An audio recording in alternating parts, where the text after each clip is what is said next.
আমি মা বোনদের পায়ে হাত দিয়া বলি, এই সময় যেই মহিলা পর্দা করবে, খোদার কসম মরতে দেরি, জান্নাত পাইতে দেরি করবে না। একটু আগে বলি, ওকে প্রটোকল দিয়া ফেরেশতা নিয়ে যাবে, প্রটোকল দিয়া। প্রটোকল বোঝেন? আগে পিছে ফেরেশতা ওকে নিয়ে যাবে জান্নাতে, যদি শরীয়ত মতে পর্দা করে। আমরাও আমাদের স্ত্রী মেয়েদেরকে পর্দা করাই, এতটুক পারবেন না? এতটুকের বিনিময়ে চিরদিনের জান্নাত, সাজানো জান্নাত, যা চাবেন তা মিলবে, যা চোখে লাগবে তা মিলবে, মন চাহি জীবন আল্লাহ দিবে। এতটুকুর বিনিময়ে কসম খোদার, এর চেয়ে বেশি আপনাদের জন্য কিচ্ছু নেই।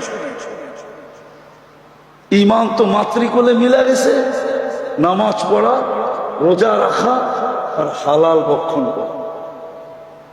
কি পাইলে খাইলাম, না পাইলে না পাইলে।